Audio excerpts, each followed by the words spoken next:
Kia ora, talofa, namaste, haere mai, and welcome to this episode of the Niche Cast, where we are here to serve up a big old Aotearoa sporting kōrero. Yarn, chat, dialogue, or in 2022, a podcast. We're here in honor of and for Aotearoa sport, and we are the Niche Case. We're always writing about Aotearoa sport on our website, theniche-case.com. Live right now, we've got a Aotearoa Warriors diary that I did this morning. There's 5 Plunkett Shield trends that you can read about as well that I wrote earlier in the week. Got the Ross Taylor, the Turu Taylor debrief with the Black Caps. Wildcard's got the Flying Kiwis out. Big old yarn about the Wellington Phoenix woman as well. And by the time of publishing this podcast, there would also be a big old Stephen Adams yarn. So decent yarns, I'd say, there on the written side of things. So check them out if you're into reading and you can read good and you like to peruse a bit of Aotearoa sporting goodness on the daily. Check in theniche-case.com. We also got a Patreon, patreon.com/ournichecase. Every week we serve up an extra podcast on Mondays for the Patreon whānau, patreon.com/ournichecase. Big it up to everyone in the Patreon whānau. And that's a great way to support us. Straight up the guts, no fuss, no frills. Just you supporting our mission. And big up in Aotearoa sporting mahi. And every Monday and Friday evening, we also deliver an email banger via Substack, thenichecase.substack.com, or the Niche Case content straight to your email on a Monday and a Friday evening, as well as extra yarns. That's what we do. Just layers and wrinkles of Aotearoa sporting content. I'm going to be breaking down some Kiwi-NRL notes and bits and pieces. I'll actually shout this out, so I don't need to do it in the podcast. Tomorrow, I'm going to break down Moala Graham Taufa's move from Roosters to Eels. Now, of course, you won't know about it because it's all happening in the murky underworld of reserve grade and under 21s in New South Wales and Queensland. And it's all a bit of a like, every city's got the glitz and the glam and the everything looks shiny. And then you get into the underworlds. Every city's got a little underworld, and NRL's underworld is actually pretty like, there's a lot of gangsterism in the NRL underworld and a lot of mischievous dark arts. But as far as player recruitment goes in that side of the underworld, Moala Graham Taufa has moved from the Roosters to the Eels by the looks of it. So I'm going to be breaking that down. Actually, his twin brother, Lani, is also playing for Akarana under 20s, and he was also with the Roosters last year.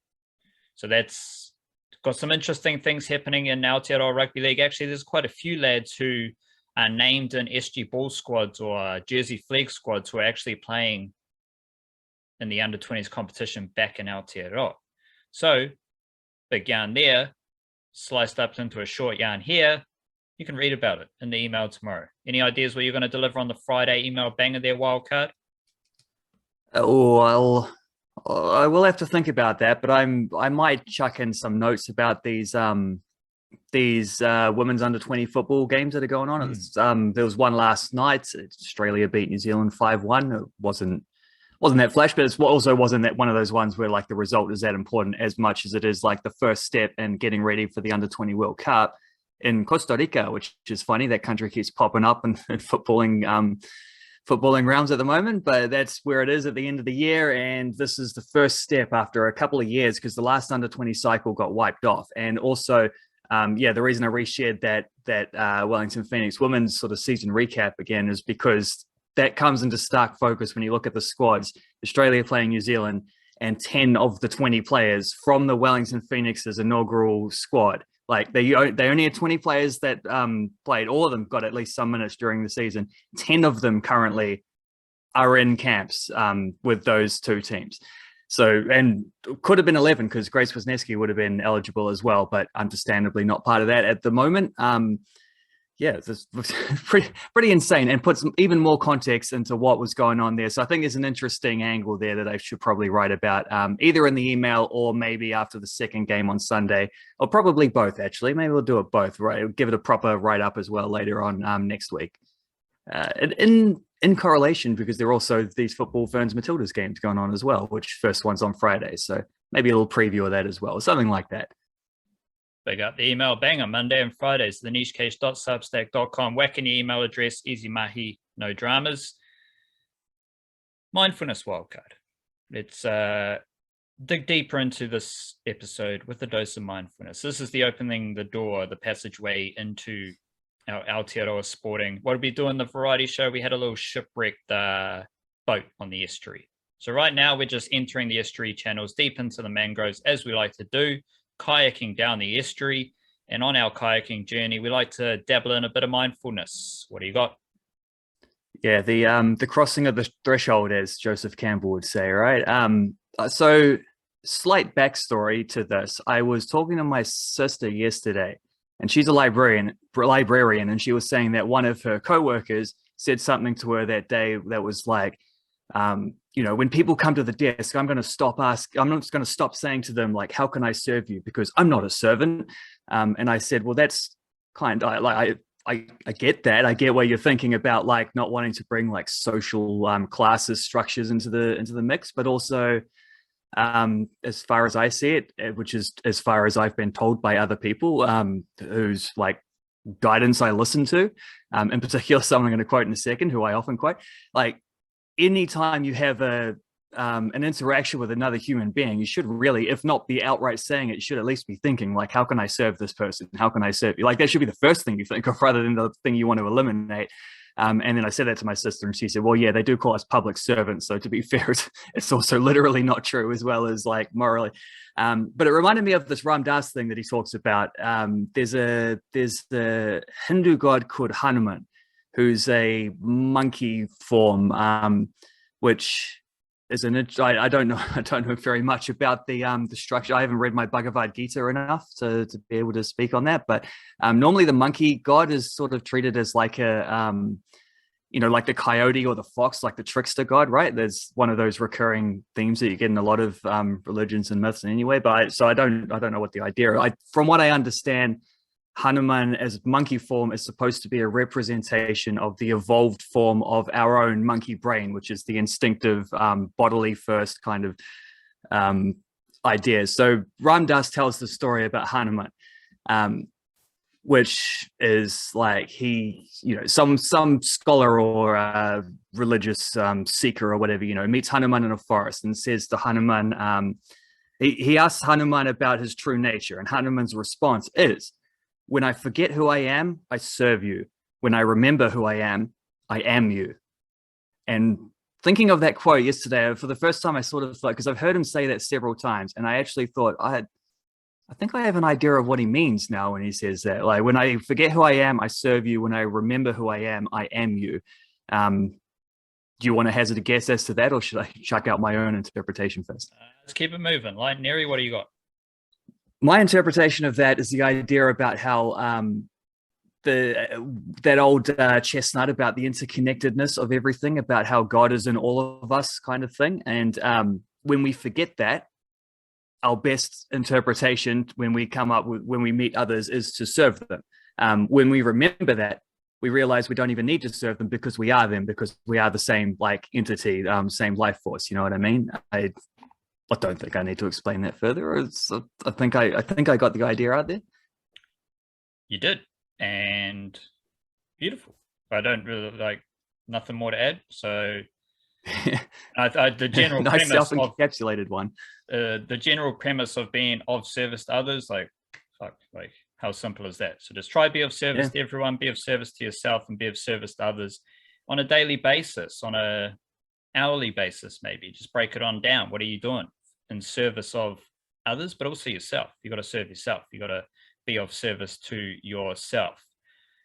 Steven Adams wildcard.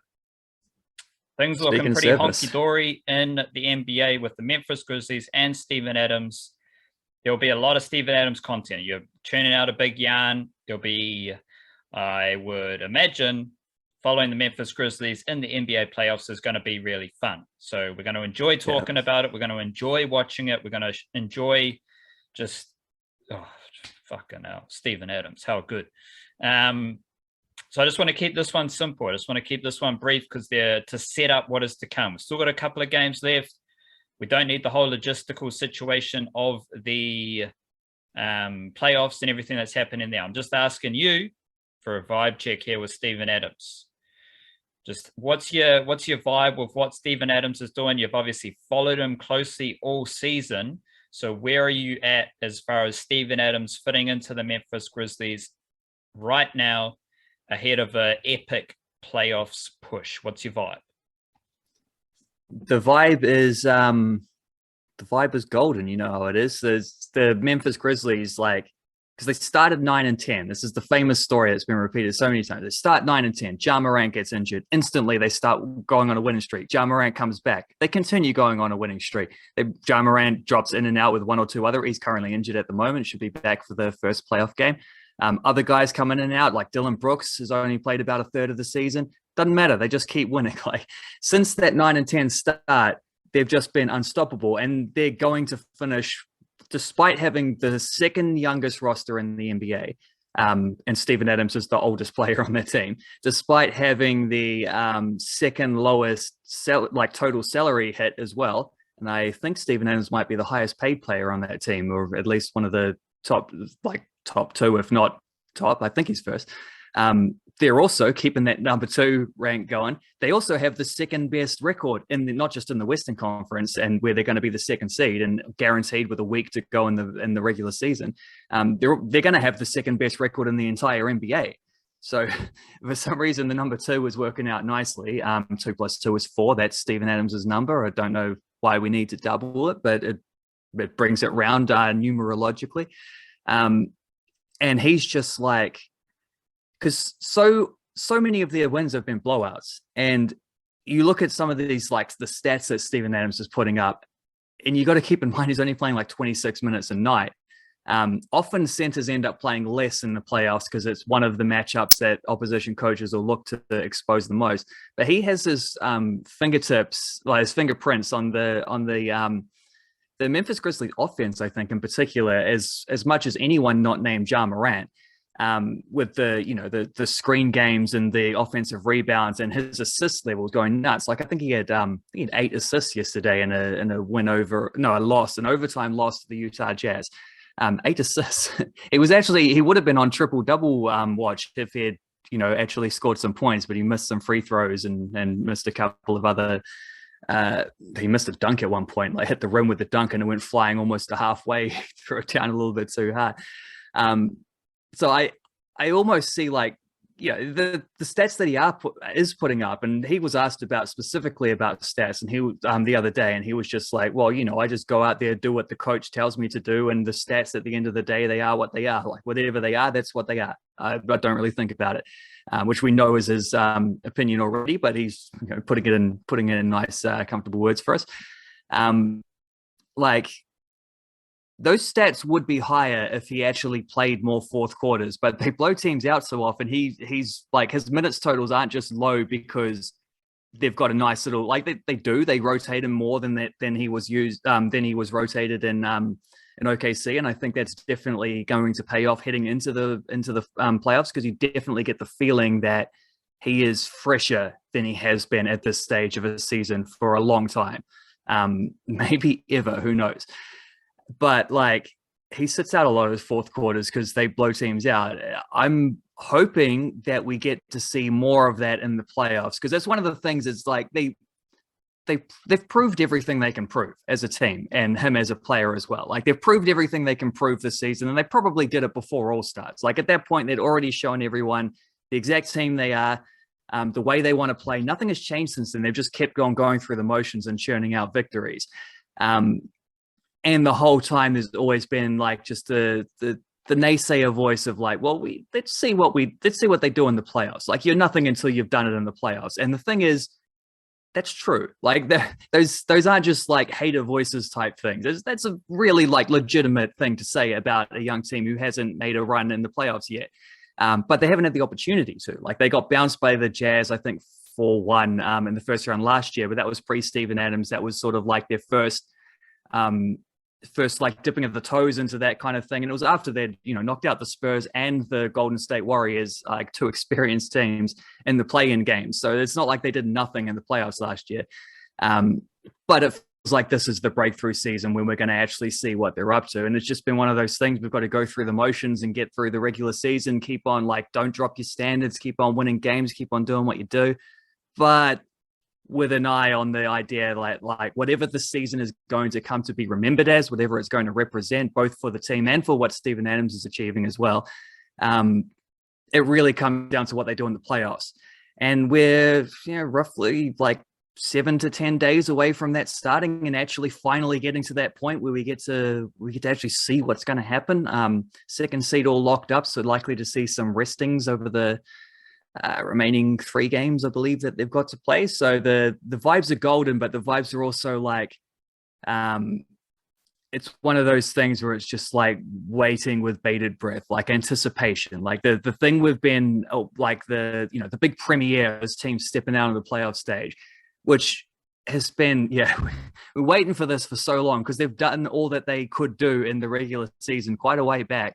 And finally the playoffs are almost here. Like, that's where we're at. That's what there is to get excited about. And Steven Adams, hopefully, as I say, looking as fresh as he has at this stage of the season in a very long time, having like big influence on how this team plays, fingerprints all over their offensive style in particular, hoping to continue to see like good minutes and good production from him in the playoffs. We'll see like matchups obviously define those things for centers as much as anyone. So we will see how that goes. I think there's a likelihood they might end up playing, this is my guess, but might end up playing Minnesota Timberwolves, which would mean coming up against Karl Anthony Towns, who is a big man who they might well want to chuck a heavy body on like Steven Adams to try wear him down. So there's good signs there, and it's just a matter of just like waiting out this last week and a bit until the playoffs actually start.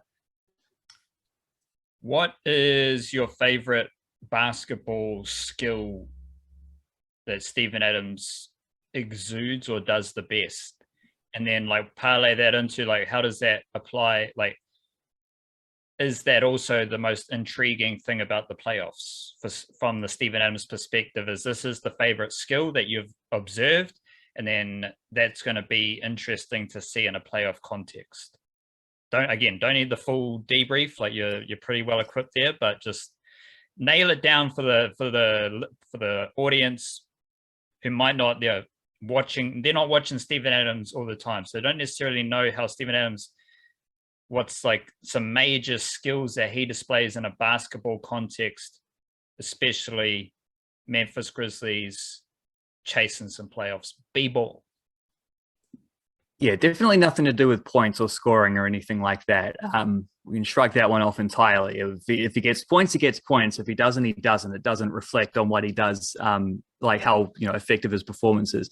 I'm torn between two. Like, I'm torn between the offensive rebounds, just because we know that he's the best in the business at it. Like, he is the best offensive rebounder in the NBA this season in every statistical category, like reflecting that he's number one, and it's not close. He's having one of the best offensive rebounding seasons this millennium from any player, like in that time, So I'm tempted to say that because that's the expected thing. Like, that's the thing that he does better than anyone else. I'm also tempted to say his assists though, because that's something that a skill set you don't often see from players. Certainly players in his position, but even going even further, like players of his style within that position, because he's not a stretch forward who's going to draw players in and then whip a pass out as he, with that sort of gravitational defensive pull. He's not a shooter at all. He doesn't really even have a jump shot. He doesn't attempt a jump shot, anything like that.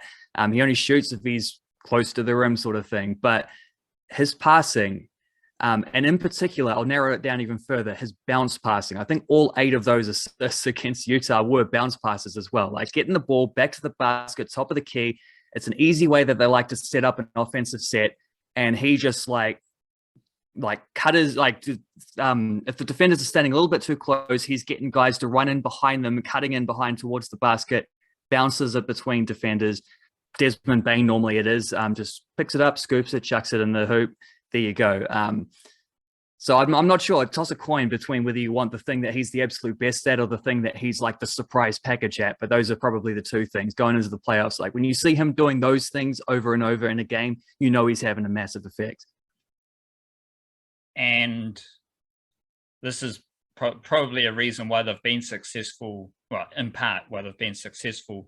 But when you get in playoffs and you might miss the odd shot and everything's a bit tight, a lot more pressure, helps to have a dude mopping it up. And I've like thought about who are the mops. Like Steven Adams is an NBA mop. When I watch the Warriors, I think of Josh Curran or Jazz Tavanga. They are the mop, right? There'll be a footballing equivalent as well, especially a New Zealand context. Joe Bell probably is a good example. Defensive and he's got a mop of hair as well, which is double banger mop. So that's Steven Adams. And then like okay, everyone's tighter on defense. There's greater planning and preparation for defensive schemes and all that because you've got 7 games in an NBA playoff series. Defenses are really tight on Memphis. What do? You need some funk. You need some razzle dazzle. Give it to Steve-O. Bounce pass, 2 points, easy mahi. Like that's, I think those two skill sets are quite enjoyable to watch because every shot that goes up, you're going to be looking for Steven Adams to get a rebound, knowing he's the best. And if you see Steven Adams like in his little spot, well, where's his spot for about like, and for the assists, sort of just above the free throw line. Yeah, so if you see Steven Adams, Ja Morant gets him the ball just above the free throw line, you know that the Memphis Grizzlies attack is running through Steven Adams in that moment, which is also pretty epic. So shout out big Steven Adams. Shout out Memphis Grizzlies, most fun team, funkiest team of the NBA season by easily. I have been pondering some Aotearoa cricket wildcard, and I've got some examples that do get into the specifics category, but these are some big picture ideas, and still got a bit of Plunkett Shield happening. And I mean, this is, so it always gets a little tingle in my loins when I check the BBC website for the county championship ins and outs. Not too many Kiwi lads in the county championship, I will say, this year, but still fun. So you got Matt Henry, Will Young, Jimmy Neesham might pair. That's kind of it at the moment, I think. So I'll keep an eye on that. But it is to say cricket's winding down. Plenty of specific cricket content coming up. 3 big ideas. I'll say the idea, then you can chime in with your first kind of reaction. The first one is that the best players are chilling. And they are chilling in the context of like some interesting schedule stuff. So obviously, this is on the back of Kane Williamson. Didn't play much cricket this summer. Everyone's stressing about Kane Williamson. I'm thinking fantastic. We don't need Kano. Yeah, we might need him to win some games, but we also need Kano to play a lot of cricket over the next 5 to 10 years. In the same way, we might need Southey, Bolt, Neil Wagner. We might need these lads to play a lot of cricket over the next 5 to 10 years. 10 years is a bit of a stretch, but that's the window.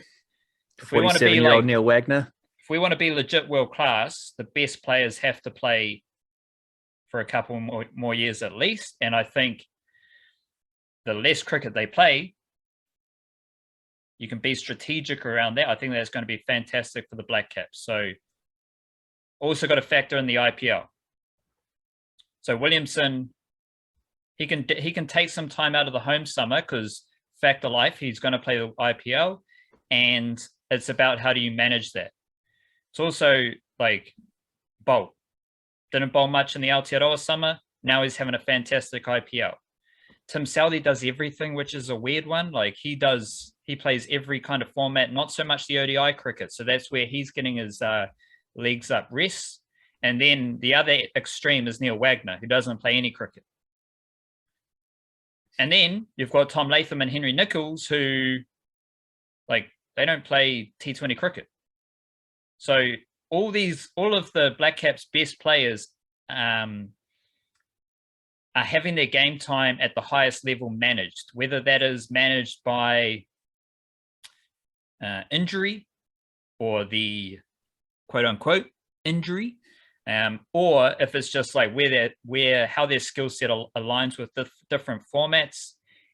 And I'll take this into the White Ferns context. The good thing for the White Ferns is that there isn't much cricket. So yes, you might have seen the end of a couple of White Ferns, like someone like Katie Martin, probably going to retire at some point soon, and move on. But there's no reason why the best White Ferns can't keep playing cricket.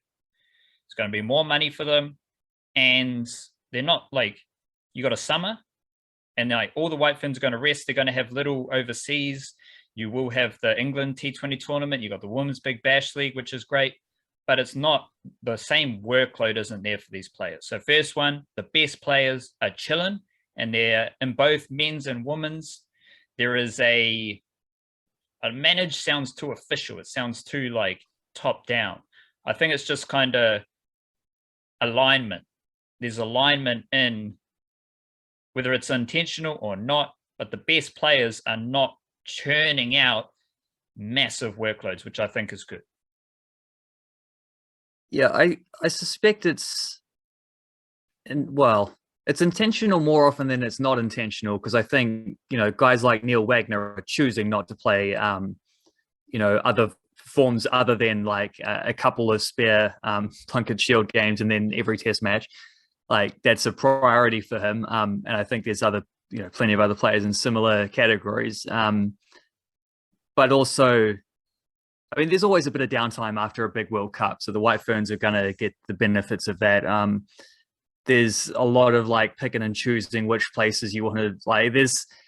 I get what you're saying about like the management sounding top down, because I agree. I don't think it's that. I think there's definitely a flexibility from the top down. I think like guys like Gary Stead and Black Cap selectors, and I imagine White Fern selectors are having similar ideas. Like they're definitely thinking and considering. And when like Trent Bolt doesn't play a 3-20-20 series at home at the start of the summer or whatever like that, we know that's why. They might say there's a little bit of an injury. They might also say there's not an injury and he's just rested. Like both of those things have been true. There's also, I think, a lot of like players putting these ideas, like it feels like it's more of a player driven thing than not. And that's, I like agree, a good place for particularly the Black Caps, where there's a bit more of the because there's 3 formats obviously, both domestically and internationally, and like there's just more of a workload there. I do think that is a good place to be. And we've seen like, because this goes two ways. On the one hand, we've had this summer where what did I count up to? I think 30 players have played for the Black Caps in some formats since the 2020 World Cup that ended in mid-November. Like we've seen massive depth there.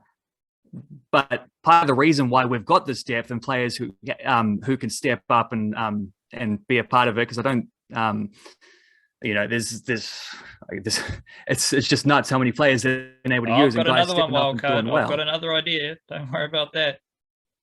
Well, I'm just saying, like, there's the idea that we have lots of depth is sweet. Depth that can step up and cover, but also we have depth that can step up and cover because they get eased into the team through these kind of ways. You know what I mean?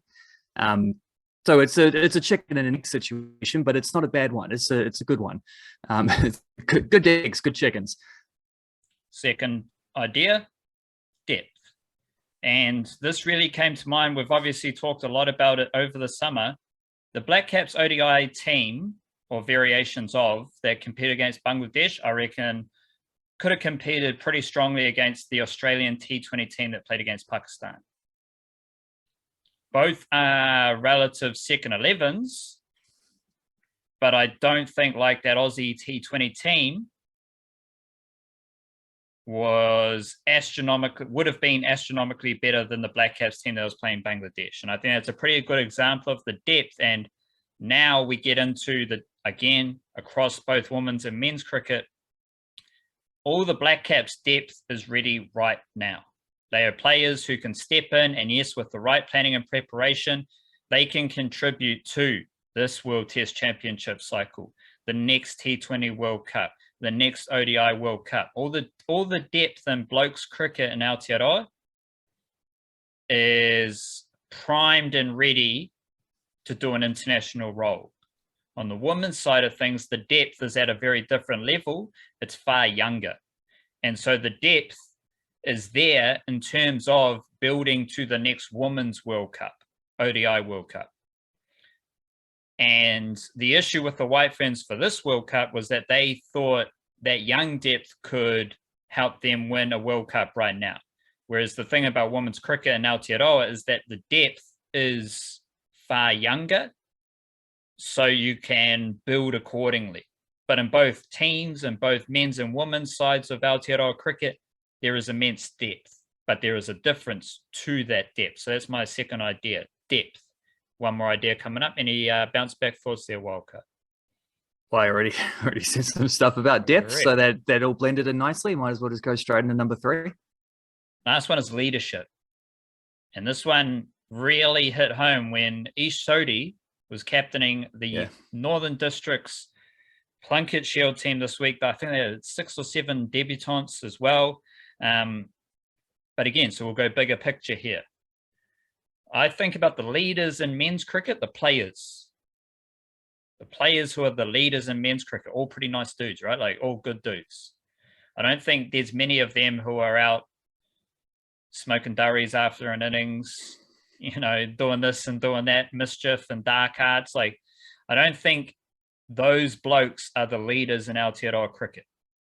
I think the leaders are all just pretty nice dudes. And I think that's a common thread throughout, whether they are the Black Caps, the best Black Caps, or the captains of the provincial teams, the older players in these provincial teams. The leaders are just really nice, mellow, wholesome people. And I think that's a good thing. And the same with the women's. Like, the leaders in the women's cricket are pretty good characters. And I just don't know if there's the same amount of them in the women's game. So I think it does skew far younger in the women's game. So you're kind of, that's when you get into like the maybe East Sodhi captaining a Plunket Shield team, where different leaders from the young group are going to start to emerge. And some of the, like Amelia Kerr is a leader right now, I'd say.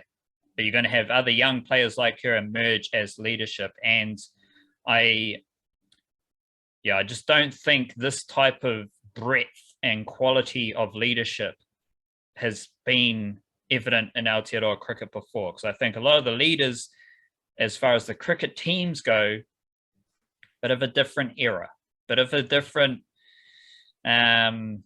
operation system there for leadership in Kiwi cricket.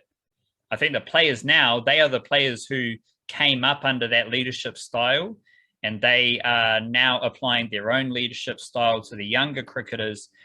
But it is to say, when you got such good leadership in the playing group, the wider playing group, men's and women's in Aotearoa, like, you're set up for success in the most simple way.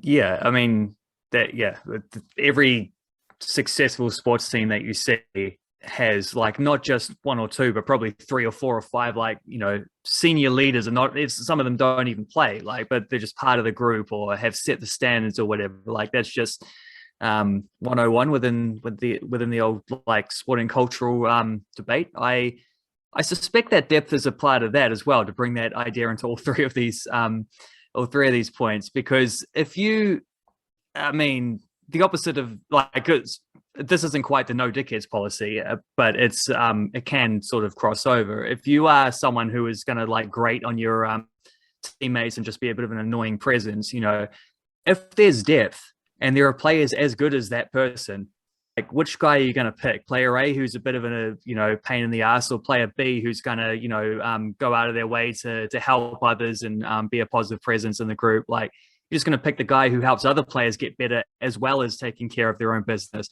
even if the stats are similar with the other player. Like, it's just when there is enough depth and enough, and I think also your point about like standards having been set for several years and players having come up under good leadership and seeing the example of it is also like very valid.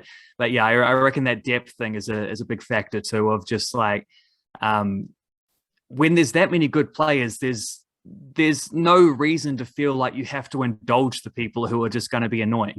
You can just like, that becomes a tiebreaker between them and someone else. And if that someone else going to step in and do just as good of a job, well, there you go. It's like your decision's been vindicated. Another leadership idea is like leaving something better than you found it, right? And that's what I thought the most about with Taylor and his retirement. Yep. Subno, I'm kind of interested in how that idea applies to the White Ferns, because I don't think any of those White Ferns want to step away from international cricket with how that tournament and this cycle ended. So I'm curious, given some of the workload and scheduling and professionalism in women's cricket, I think they can certainly add X amount of years to their careers. And I think they all have great value in setting up the next phase of women's cricket. I don't like, it's a curious idea whether that just revolves around the White Ferns and them keeping playing for the White Ferns, or retire from the White Ferns and just focus on domestic cricket and some professional opportunities, because that whether they're with the White Ferns or whether they're just in the domestic women's landscape, that is what is going to boost the next cycle of White Ferns cricket, right? It's going to be having them around. I don't think leaving something better than you found it, I don't think there's a lot of White Ferns that want to step away. Like, yeah, you can make various arguments that things are better than when they started, but also like, 4 or 5 years on, and shit, we've talked about how fast things move from a professionalism and how far women's sport has moved in that period as well. So of course things are going to be better than when you found it, but there's it's not a fantastic aftertaste from that Women's World Cup for the players and how that reflects on them. So I'm curious what they do moving forward, considering all those ideas that we've just discussed there. Wellington Phoenix have lost 2 games wildcard. Couple of hefty losses at that. What do we got? A 6-0 and a 5-0 losses. They are now back to 7th on the A-League ladder. I think before these games, they were up around the 4th zone. And now they are, where are the Mariners? Well, the Mariners are right there with them, and they just smoked them 5-0. So a couple of tough losses here for the Wellington Phoenix. And they do have another game coming up on Saturday against Western United. I think you were kind of alluding at this with the updates to the academy and how all that stuff's come out and the amount of game time some of those younger players might get. Are these like terrible losses? Are they losses that really fuck up a season, or are they just blips on the radar? And so let's keep the telescope on let's throw away the telescope. Let's throw away the binoculars. Let's keep our vision right here in front of us, because we're dealing with the game on Saturday. So is there enough in this Wellington Phoenix group? Is there enough mana? Who are they playing on Saturday? Western United. Where are they on the ladder? Second place. So obviously easy mahi. Just where are you kind of sitting with them? Big losses, a niggly little game here coming up on Saturday. It's similar to Stephen Adams. It's like, what's your vibe? I don't know if there's a better way to kind of ask you about the Wellington Phoenix than what's your vibe with the because those losses smell a bit stinky.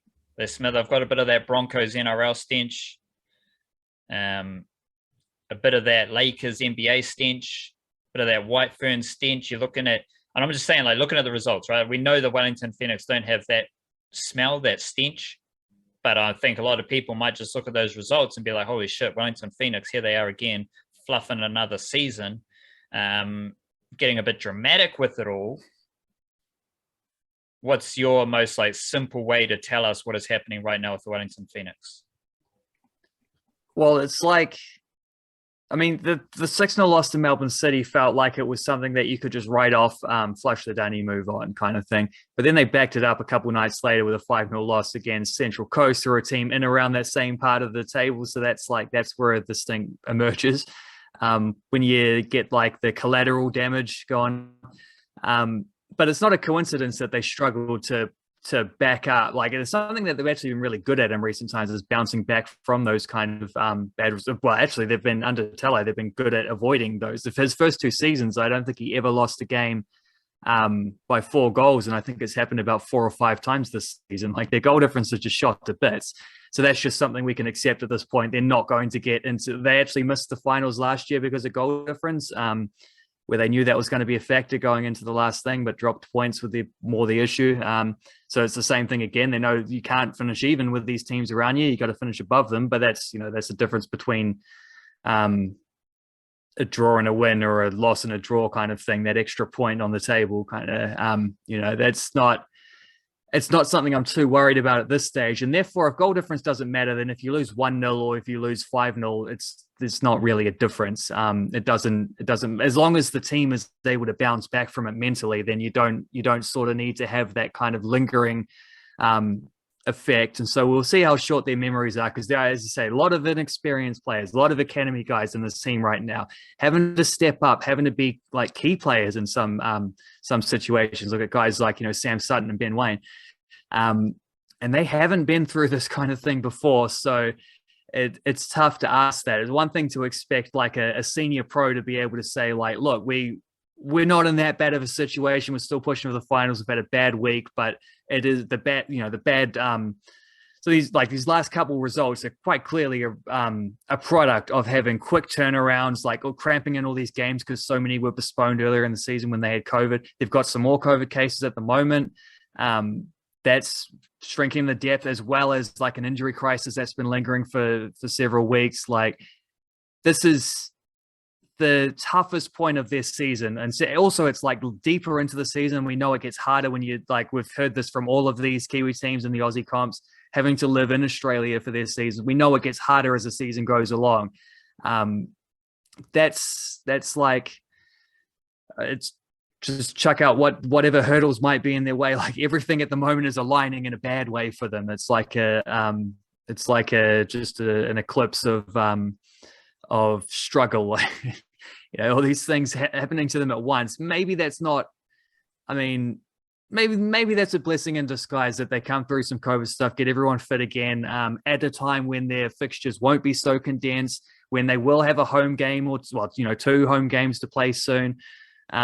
Maybe that's not such a bad thing, that you get this like dud aspect out of the season and right now, and then hopefully bounce back. And they are in a good place on the table. Like, we're not expecting them to finish first or second, so we don't care about that. It's just get top 6, get into the finals this year, and they're still right there in the hunt. Like, they're still in a great position to be able to achieve that, as long as they don't like drag things out, like drag this down period out. But as I say, like, I don't think you can I don't think you can in any way separate the struggles that the team has had at the moment with like that, the shortage of players being available, the season dragging on, being based in Australia, the condensed fixtures. I think arguably especially like when you're down to the Melbourne City game, they didn't even have a full bench. They didn't have enough available players to put out a full bench. That's why they flew over Riley Boudoir and Lewis Toomey. And Boudoir made his debut off the bench at the first opportunity in that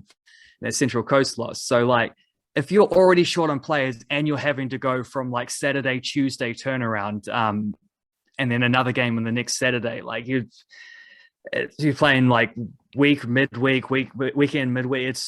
That's the worst time to be doing that, when you've got the same guys having to play 90 minutes in each of these games. You can't even rotate your squad for these matches, So all that stuff aligning at the wrong time for them is why we're seeing them just getting blown out and struggling. Especially a lot of those 11 goals they've conceded last week, late in games. Not a coincidence there either, as the fatigue sets in. So my hopeful, optimistic take on this is that they will get through these midweek fixtures, and they will get a couple home games, and they will get players back from injury. And And hopefully when that happens, they'll go back to resembling the team that they were, when they were going on their unbeaten streak a little while back. So that's the hope. And I don't think it's unfounded hope. It's just a matter of like, if they can grind out a couple of good results before they get back to before they can get the first of those home games, like if they can do that, if they can just like get any one of these like points is like a draw against Western United would be amazing. That'd be a great result. Normally play very well against Western United too. That's a nice trend that they've had over the last couple of seasons. So hopefully that continues too. I'm certainly not hitting the panic button because I can see all these reasons why they've had these couple absolutely like shocking results. And as I say, when the goal difference isn't that relevant anymore, don't really need to worry about how much they lose by as long as they can bounce back. So I'm hoping that they will. And I still think there's enough reason to think that they will as well. I don't think that optimism is out of line or anything. It's just a matter of these are the trench days, get through it and then you come out on the other side and then hopefully things will be nice and better aligned for them to make a run. That'll give them some momentum, hopefully going into the playoffs as well. If all goes well,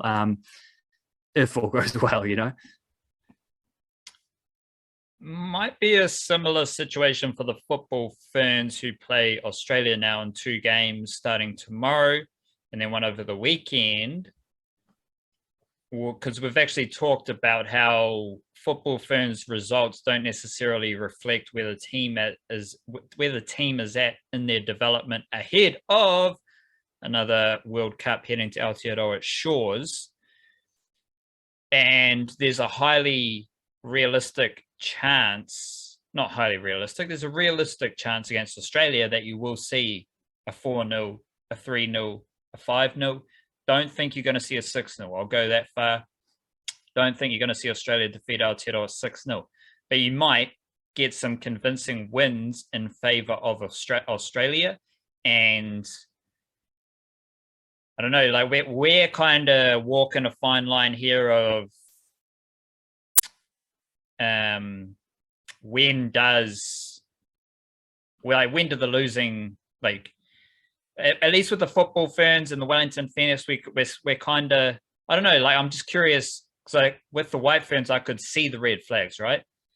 And then you look at the Ferns and even the Wellington Phoenix right now, in their own little context, everything's different, but in their own little context, you could highlight some red flags. So the Wellington Phoenix just got smoked 5 and 6-0. So someone could argue that that's a red flag for their season, along with anything else. Football Ferns aren't exactly winning games against their international opponents. Someone could make the case that those are red flags, that Klinkova is doing a shit job as coach, and there are red flags evident. Of course, with the Wellington Phoenix, you provided various examples of why this is a niggly patch of their season. And with the football Ferns, you've told us the yarn a million times already, building towards a World Cup, right? So there is that context there as well. But I am curious, it is an interesting idea, like just how the relationship between winning and building and how these things and how you see the red flags, what are the actual red flags, how you balance the red flags with counterpoints and excuses. Like, how do you actually get good excuses that aren't made up, but are actually applicable, as you did with the Wellington Phoenix. So what's a good result here against Australia? Because I don't think losing 5-0 in both games is going to be a good thing, however you want to slice it. So are you just looking for some competitive footy? Are you looking for some combinations to get more game time? Are you looking to see various players get game time? Is it just if we can win a game, that's fantastic. If we can draw a game, that's fantastic. I think talking through it, now I'm getting to ask you, what are some key things that you might see to help build that anti-red flag case? Like, what are some counterpoints that you're going to be looking in the Australian series that aren't red flags to fight off the little stench of those red flags? Yeah, I do think contextually there are far fewer red flags about the Ferns than there are for some of those other teams. Because I mean, like the White Ferns should be making the semi-finals of the home World Cup, right? I think we can all like agree on that. I think the team would be the first to agree on that as well. The Wellington Phoenix should be at least trying, and hope, like I'd say on the form we saw from them early in the season, should be making the top 6. Like they're a good enough team to do that. If they don't, it'll be disappointing. So to be blown out by a team also competing for that top 6 spot around about the same as them, that is another red flag. Like the White Ferns not making the semi-finals of a home, that's a red flag. The Football Ferns, I just think, are not one of the 40 best countries in the world at football. And we think they're better than they are because they play in Oceania and get to qualify for all the World Cups. But every time they go to a World Cup, they're the worst team in their group, and therefore expected to lose in every one of those games, and they generally do. Like I think they're in this kind of vicious cycle where it makes it look like they're worse or more underachieving than they are. They kind of just do what a team of their capability should be doing. But we want to get better, obviously. We want to try to get beyond that little, we want to break that cycle and start winning some games. And they'll never get a better opportunity than a home World Cup where they will go into the draw as a number 1 seed and therefore won't have to play America, which is nice. But also, most importantly, we'll get a 4th seed in their group, which means that a team of the level that they normally are, the kind of teams that other teams are looking at New Zealand in normal World Cup draws and being like, yep, we're happy with that draw. We can beat them. They're like an actual competitive, evenly matched game because they really don't get a lot of those. And Australia isn't one of those. Australia are a better team than us. They make knockouts of World Cups. We don't win games at World Cups. So as to this tour, I mean, a draw, like 1 draw and a loss would be a good thing. I suspect we're more likely to see a better performance in the second one because so far all of Klimkova's first 3 tours, best performance has been the last game of the tour. And I suspect that's not a fluke either. Like I suspect that's just a sign of a team that the more they work together, the better they get. Like the more training sessions they have, the more they can go over games tactically, because they are trying to shift the style of play as well. It's not just a new coach, it's a new style, it's a new formation, it's a new looking at new combinations and stuff. So all of those things are really important things to watch for against Australia, more so than the result. Like how do they integrate Hannah Wilkinson into the attack? Like what is the midfield trio looking like? Where are the goals going to come from? Like what sort of phases of play? Is it set pieces? Are they going to be like a counter-attack team? Are they going to get the press going against a good team like Australia? How would that look? How would their defensive shape be? Things like that. Like all of these are really important, and you might not see the signs of progress immediately just from the surface, but the more games they play together, the more they get the opportunity to build those things, and they will be better in the long run. There's talk of them maybe playing Norway in the next international window after this, which I think is Norway would be a team on a similar level to like South Korea, who they had a win against a couple tours ago. So, and Iceland and Czech Republic, who they had very close games against at the She Believes Cup, like that sort of level, who they're sort of the kind of teams they're hoping to be able to beat in tournaments moving forward. That's a really interesting game if that comes to pass, because from memory, they actually beat Norway last time they played them. Rosie White scored the only goal in the 1-0 win prior to the 2019 World Cup. So those kind of games are the most exciting to see. I think this tour against Australia is a little bit more about like some political reasons, maybe in terms of just like showing unity as the co-hosts, and they do often play Australia now and then as well. It's just coming off a W League or A-League women's season where there were more New Zealanders featured than ever before. So there's good reasons for these games, and there's good things they can get out of these games. I think results still, we're not at that point. I just don't think it really matters results until they start playing those teams like maybe in Norway. Like Norway might well be in that realm. Teams who are on just a more similar level to them, where it's a little more realistic. And then because we've seen them too often at tournaments have like sort of good moral performances, like battling 100% effort at everything, and then just lose 3 or 4-0 to USA because they're just too good and the class wins out. We don't need to see that from them anymore. We need to see them against evenly matched teams. And then we'll get a better indication of where they're at. And so I think future windows will give a clearer vision of that. But there's still plenty to look for against Australia, and then the things that are most important.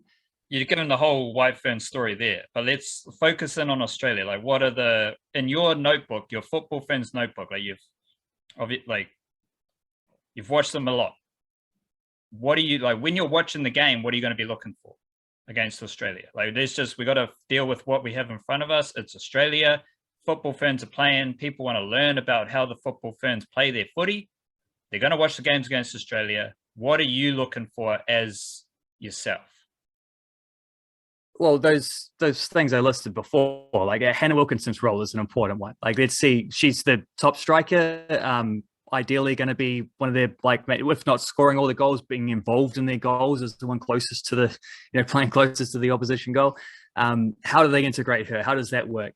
Paige Satchell had a good She Believes Cup. Can they get a little more like sort of end product out of her, knowing that she can beat defenders? A rare case of that in this team. Olivia Chance's vision, probably playing and creativity playing from the left wing. Like,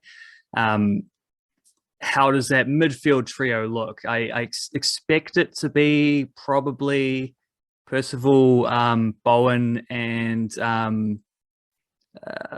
maybe Cliff. I'm trying to. There's someone I'm missing. But anyway, Rebecca Stoll would be another option. Like this, but how do they look? What is, in particular, I think Rhea Percival is someone who plays a similar role for Spurs as what she might well be asked to do for the Ferns.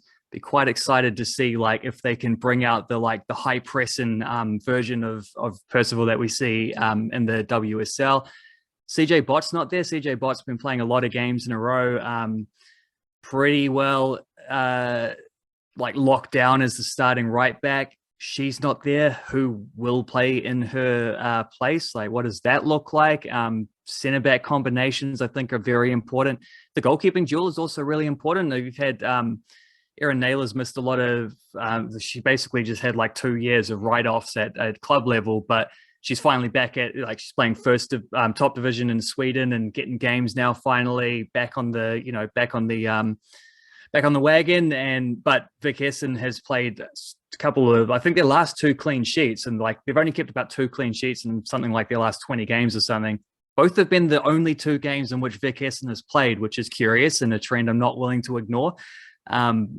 She's done well for the Ferns when she's had an opportunity. I do think Annalise is clearly the number one at this point. I think she's surpassed Naylor now, but Annalise not on this tour. So how does the goalkeeping balance look there? And various things like that. There's a lot of things, combinations, and the style of play. Like, are we going to see them pressing a little bit more now that they've had more opportunity to work together? Are we going to see them, playing out from the back more effectively now that they're better? Like, this is their 4th tour under Conclova. All these little things where it's not like it might not even reflect at all of the results, but they're little things to keep an eye on.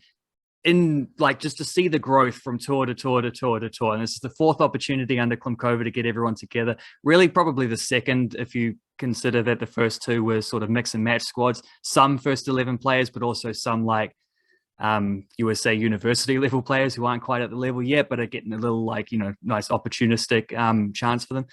So with like full strength team, more or less full strength team, and as much as you can hope for, 2nd tour in a row. How does that look in comparison to that? How does the growth show? How does the development of the team show? Things like that, where it's just about like, we can see what they're trying to achieve. Let's see them do better and better and better at those things each time. This Sunday, we have the NRL Women's Grand Final, headlined by, well, shout out to the Dragons wildcard. But we do have the McGregor sisters in either team. Racine McGregor at halfback for the Roosters. She has played for the Kiwi Ferns, born and raised in Sydney, against the Dragons, who have Paige McGregor at centre. And I think she might have been involved in Australian rugby, whether that's 15s or 7s, but she is stated in an NRL yarn that she wants to play Kiwi Ferns with her sister. So shout out to them. And they are on opposing teams and likely to be on opposing edges as well. Because I think Racine McGregor plays on the left edge for the Roosters. and Paige McGregor plays on the right edge for the Dragons alongside Madison Bartlett, who is probably one of the best wingers in NRLW, Kiwi Ferns veteran. She might even line up against Leanne Tufunga, who's on the wing for the Roosters. And Tufunga is I think she went to Howard College and Botany Downs College, as well as playing rugby for Marist Women in Auckland, and then playing rugby for Auckland Women. And now she's playing on the wing for the Roosters in an NRLW final, as well as Maya Hill Moana, another young Kiwi Ferns player, big bopper up the middle, and she's very good as well. So 3 Kiwis in the Roosters team, 2 Kiwis in the Dragons team. Dragons started as massive favorites. They were right there with the Broncos as the best team in the competition.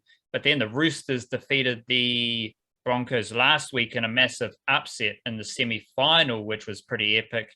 So now they are in the final. So yeah, Dragons are definitely favorites. Curious to see what the Roosters do after that semi-final victory. That semi-final victory featured Tufunga, very powerful, efficient, ball carrying, ball running. McGregor, lots of playmaking. Maya Hill, straight up the guts. Like they all did their job and executed it perfectly, which was good to see. Curious to see what happens there. Yeah, the phrase Dragons will be considered favorites is not one I've heard for a long time. So that's nice to hear. I mean, I'm getting A-League Women's sort of flashbacks from your descriptions of the situations there, and like Claudia Bunge versus Paige Satchel. There's actually an interview between the two of them on the New Zealand Football Channel the other day, where they're roommates in the Ferns camp, and went head to head in the grand final. You also had Ellie Green playing for Sydney FC, who is someone who is Australian raised, but is recently committed to play for New Zealand and will be in it is currently in the Football Ferns squad as well. So I get similar vibes there when I'm thinking about that as like an Australian club competition, where obviously bulk of Australian players and a couple of Australian clubs, and yet there's still these relatively like strong Kiwi influences through both. There you have roommates going head to head. In this final, we got 2 sisters going head to head, which is taking it even further. I would venture to add. You want me to take it further, Wildcard? Please, absolutely. I would love that. You want me to take it further? Holy shit. I just pulled this together. These are all the centers from Aotearoa, Kiwi-NRL centers named in the NRL this week. Morgan Harper, Jesse Arthurs, Adam Pompey, Peter Hiku, Joseph Manu, Matthew Tomoko, Remus Smith, Tane Milne, Patrick Herbert, Siosefa Talakai. Talakai has played junior Kiwis. He's always also been named in New South Wales wider squads, also Tongan. But he's, yet to solidify eligibility. So that is 1, 2, 3, 4, 5, 6, 7, 8, 9, 10. 10 starting centers in the NRL from Aotearoa, Kiwi-NRL. Kiwi-NRL centers floating between NRL and reserve grade. This basically means that they are on the extended benches in the NRL, and they're not named in reserve grade, but they do dabble in a bit of center. They have played NRL center before, or they are going to play center in reserve grade. Newcastle, Simi Sasangi. Warriors, Rocco Berry. Cowboys, Dejan Arce. Rabbitohs, Jackson Paulo. Parramatta, Hayes Perham. Cronulla, Mawene Hiroti. West Tigers, Stafford Toa. So that is 7 more. 17 all up. But we've also got reserve grade in Queensland. Townsville, Khalifa Faifailoa. Mackay, Sam Fa'apito. Burley, Kia Pere. Tweed, Lee Turner. Wynnum, Deloise Hoita and Dean Mariner. Redcliffe, Viliami Vailea. So that's 17 plus 3 is 20 plus 4 is 24. That's 24. Then we go to New South Wales. Mounties have Samisi Kiwa. Newton have KL Iro. West have Junior Tupou and Junior Ponga. Blacktown have Lorenzo Mulatalo. So I think I had 24. Then you got 28, 29. 29 Kiwi NRL centers named in NRL All Reserve grade, which I think is pretty damn fantastic wildcard. And we need a Kiwi NBL chicken, like Kiwis playing in the NBL. You need to break that down at some point as well, because talked a lot of shit about the Breakers, but I imagine there's a lot of hearty Kiwis doing fantastic things in the NBL with Australian clubs. So Kiwis in the A-League women doing great things. Kiwis in the A-League doing good things, I'd imagine as well. But we're kind of too good for the A-League, I'd say. Yeah, NRL, I mean, we just listed off 29 centers under the Kiwi-NRL umbrella. Yeah, some of them might be eligibility, uncertainty, bit of murky waters. 25. Let's be safe with 25. That's still pretty epic. Let alone every other competition. So shout out to all that stuff. Shout out to the NRL Women's Grand Final and selecting a Dragons victory. But if the Roosters win, then we're getting into A-League Women's territory, where a Roosters victory comes via emphatic performances from the Kiwi-Wahine, especially Racine McGregor. She's the halfback, didn't even have a NRL women's gig to start the season. She was coming off injury, played for the Māori All-Stars without an NRLW gig. And now she's here starting halfback of the Roosters in the grand final, which is pretty epic. So shout out to her. Let's slide into Warriors Cowboys wildcard. We'll finish the podcast here. And this is actually where I started my center deep dive, because the Warriors are coming up against Petahiku. And they've got Jesse Arthurs, Adam Pompey themselves in the starting 17, starting 13, and Petahiku's in the opposition team. So I was thinking there's a lot of centers from Aotearoa in the NRL, and could have been another one, because Christian Tuipulotu was named at centre alongside Morgan Harper for the Manly Seagulls, but then Tom Trebojevic was ruled out, so Tuipulotu moved to wing with Tolukula moving to fullback. So there's always cases to be made, you know. Could add another one, could have subtracted one, but Tuipulotu's back in getting game time, and that idea wildcard goes to something I keep saying. Kiwi NRL numbers tend to be low at the start of the season. Then you get injuries, then you get suspension, and then you get teams who suck. And all of which provides more opportunity for all the Kiwi NRL players outside the NRL to get into the NRL, because these NRL coaches, my observation is they like to be quite conservative in starting the season, or they just don't think they're better players than the other guys, which is, you know, fair enough. But at some point in the season, like the Stafford Toa will play for the Tigers soon enough. Tuipulotu starting on the wing this week. Griffin Niami didn't start the season. Which wildcard brings me to a major observation for the Warriors and Cowboys. We are both under the assumption that Griffin Niami, that's how you pronounce his name. You mean it's not Griffin Neem? I don't know, wildcard. I can't speak to Tom Amone, which apparently he goes by the name of Tom Amone, which we're like Griffin Name and Tom Amone obviously sounds a bit Aussie. Like, let's be honest, yeah. That's some very Aussie dialect. I don't like complaining about this stuff, so I'd rather just like make fun of it, because the players, they can easily go to the broadcaster and say, "This is how I pronounce my name." You know, it's like, yeah. I don't like complaining. I don't like whinging. I don't like, just deal with how it is. But there is another trend for the Cowboys where Murray Taulagi, Taulagi. Now, I'm just assuming, under my knowledge, that is pronounced Taulagi. Apparently, his name is Murray Tualangi. which like isn't even the wrong pronunciation. It's just the wrong spelling. And they have spelt it wrong. Yeah. They have the name written in front of them. And any Aussie I hear say his name in commentary or whatever, it's Murray Tualagi.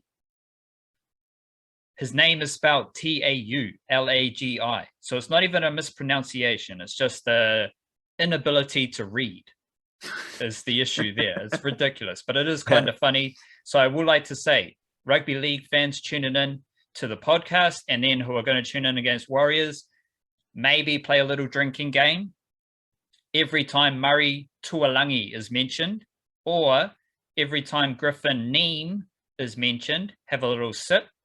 Maybe you got your little bong next to you. You can have a little toke. You can have a high five with your kid. However you want to play it, anytime that Griffin Neem or Murray Tualagi is mentioned, acknowledge it, because my intuition is that Neem is pronounced Niami. And, well, there's no intuition. There's no pronunciation mishaps here. The Aussies just don't know how to read Murray Tualagi's name because they keep saying Tualangi. But they do such a great job of Papali'i. Like anytime you hear them say Papali, they're very quick to change it and be like, oh, sorry, Papali'i. But you give them a Murray Tualagi or Taulangi might be better.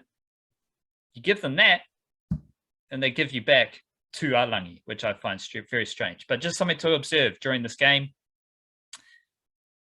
Warriors versus Cowboys. Don't know if Fanua Blake's going to play. That's an issue. And it's also an issue because then you don't get the Fanua Blake versus Payne Haas, then Fanua Blake versus Jason Taumalolo. Papakura, Otahu Jr., South Auckland Rhinoceros. Not quite as productive as he once was, but still quite efficient, I'd say.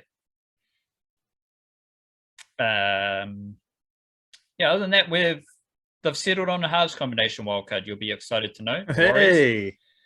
Sean Johnson and Chanel Harris-Tavita, second game in a row halves combination, which is fantastic.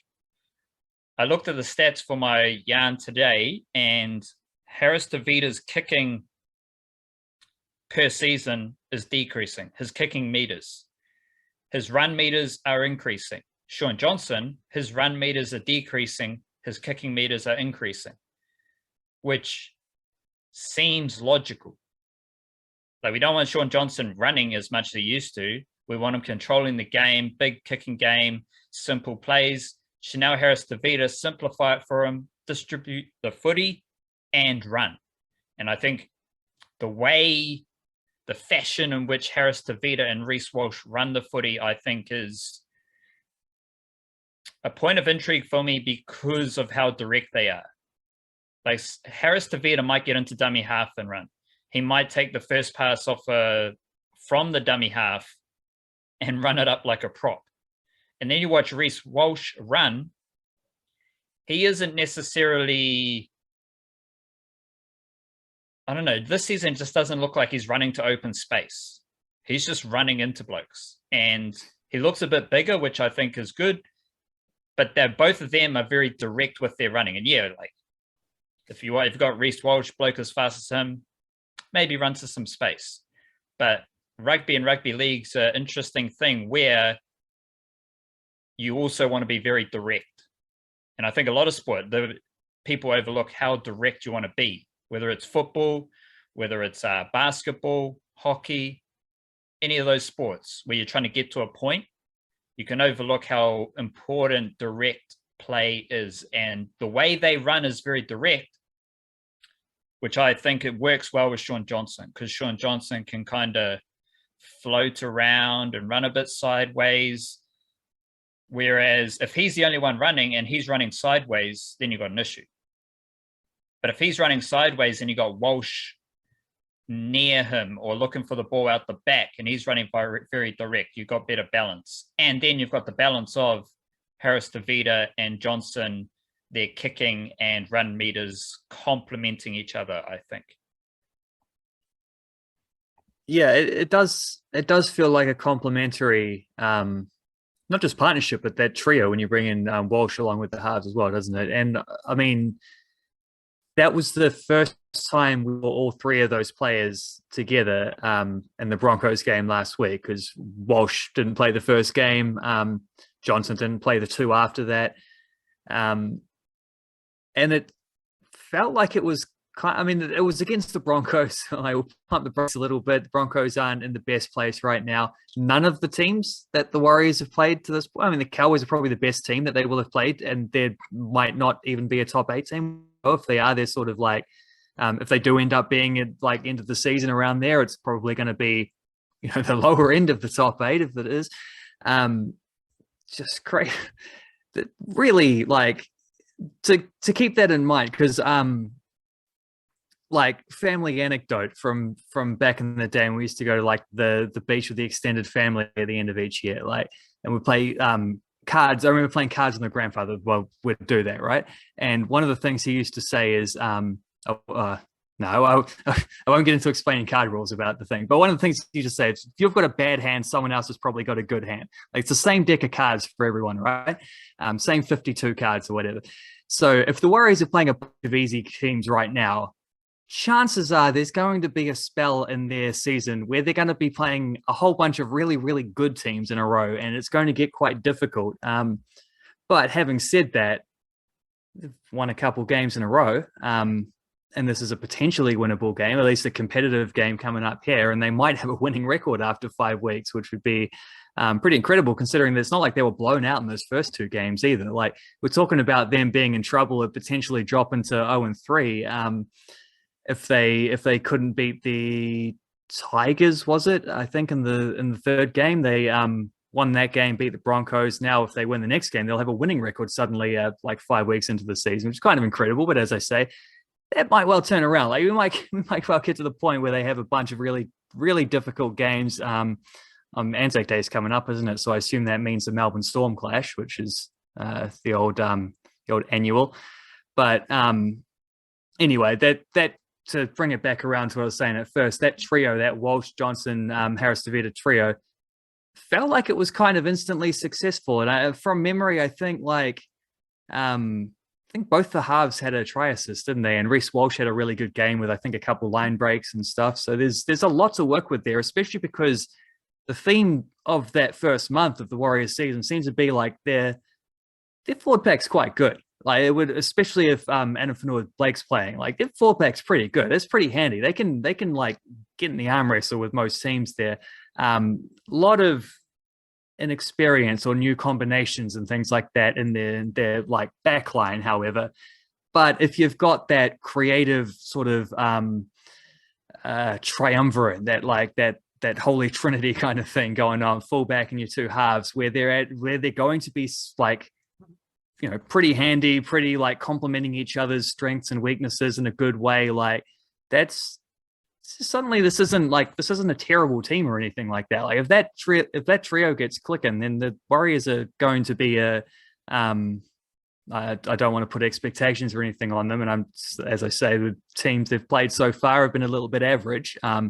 Certainly on below the average line, probably in more cases than not. But there's the makings of a decent team there if that trio gets going.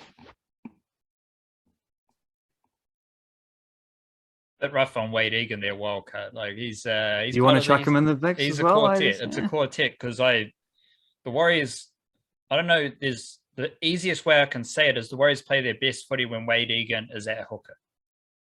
And you can get into like how he does it, like you can break it on down, but I think just simply it's that. And if you want, like, Wade Egan is the best bloke they have to give Johnson, Harris-Tavita, and Reece Walsh the footy. And I think that's really important, especially with what I've seen from Wade Egan, running a bit more, kicking a bit more, being able to throw really solid spiral passes left and right. All that shit is quite important. I think he is equally as important as the other 3. You think Wade Egan is their Steven Adams? No. Tohu Harris is the Steven Adams, but he's out at the moment. So that's I actually love that comparison. To be fair, that one was instantly off the top of the dome. I took like a second to think about it. I got the team sheet in front of me, Tohu Harris isn't even in the squad. Yeah, right. There's not even a name in front of me, and I thought of him. So shout out to him. You said your little card game thing about easier games now, harder games later. What might work out for the Warriors is those harder games might come during Origin and or when they come back to Mount Smart. Yeah. So that is a thing to keep an eye on. But again, the Warriors are a middling NRL team. So like, let's keep that honest. And that is important because with the types of teams that we are dealing with, Warriors, Broncos, Cowboys, Dragons, Tigers, these teams, quite fragile. So if you take an Adam Whenua-Blake out of the Warriors team, in the past, this has been a destructive factor. And I'm curious to see the intrigue and curiosity in me doesn't want Whenua-Blake to play, because then you want to see what the Warriors forward pack does without him. Then again, it would be an exceptional game of footy with Whenua-Blake in the middle going up against Tomalolo and some of the other Cowboys forwards with the Warriors forwards, like Lodge was pretty decent. Bailey Sirinen makes a return to the edge this week. I have noted that he doesn't do anything, which is quite interesting. But shout out to him, because Ash Taylor managed to miss 11 tackles in his one NRL game this season, which is amazing. Somehow he's played one game and he's on the leaderboard for most missed tackles, which is a fantastic effort. It's almost as good an effort, and I don't have it right in front of me right now, but Bailey Sirinen had like, in his first game, he had like one run or something, like single digits touches of the footy, that type of shit, which is fascinating, interesting, and exceptional. Also, low-key interesting would be Josh Curran moving back to lock. I think he played on the edge last week and wasn't as good. So again, the mop, you want a mop in a position where you want the mop in the middle of the kitchen, because then you can get in easy access to all the fucking nooks and crannies. If your mop's like out in the garage, it's not going to be as good. So Josh Curran, he's the mop. You want him in the middle of the field, chasing blokes down, making a legs tackle, pushing up in support. Like, he's got more freedom in the middle of the field as opposed to playing on an edge where he was last week. And I think as a mop, his best footy comes in those, like, in the middle of the field. So that's important. Any other Warriors thoughts their wild card before I just download some information about the Cowboys Kiwi-NRL crew? Nah, not really. I would quite like to get a download of the Cowboys Kiwi-NRL crew, to be honest. I was just thinking, like, I think the Warriors can win that game, just as a summary. Same. I agree. Or without Whenua-Blake. Like, these two teams are dead even, similar teams. Another wrinkle is the Todd Payton wrinkle. Didn't want to be at the Warriors, Didn't want to be at the Warriors. He wanted the Cowboys. He chose the Cowboys. So what's happened when the Warriors defeat him? It's just curious what happens there. These two teams are equally as good, equally as bad. Interesting matchup. I think the Warriors will go okay, or can go okay with or without Whenua-Blake. His presence obviously sets up a lot of other things. Mentioned Griffin Niami for the Cowboys. Just easing into his mahi this season. Big start. Hasn't, like the Cowboys, a bit inconsistent.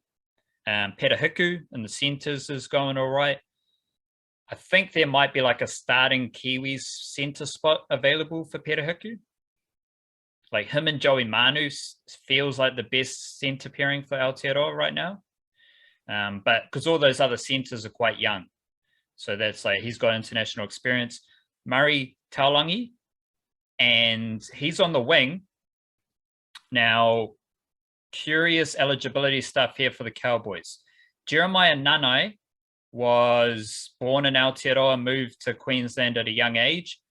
don't think he will represent Aotearoa. I think Jeremiah Nanai will play for Queensland, might play for Samoa at the end of the year World Cup, but he is like quintessential. Like if Jason Taumalolo was flirting with Queensland, well, now you've got guys like Kellen Ponga, a bunch of Moeaki Fotuaika. Those dudes are going Queensland. And I think Jeremiah Nanai will definitely play for Queensland.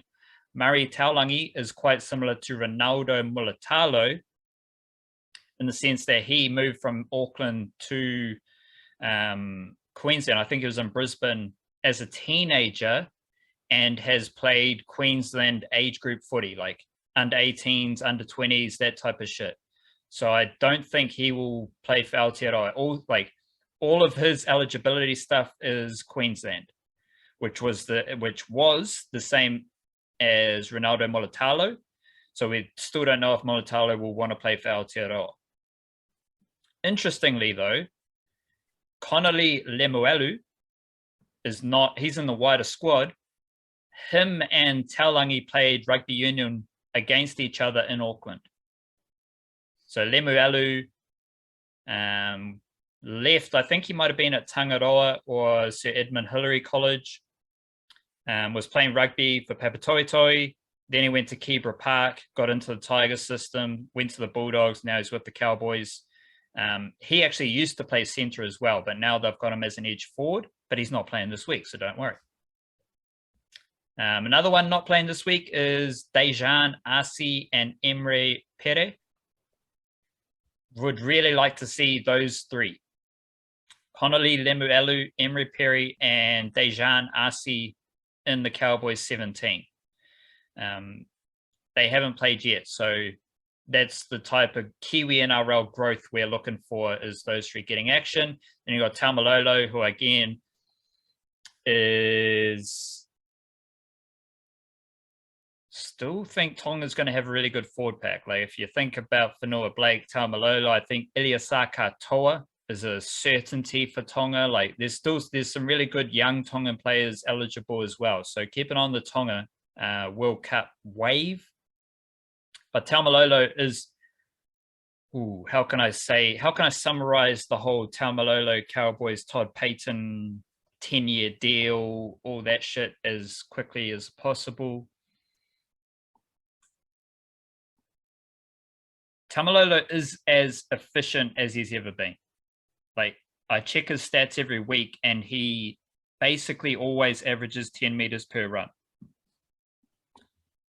But he's not doing 20 runs for 200 meters. He's doing like 13 runs for 140 meters, 12 runs for 136 meters. And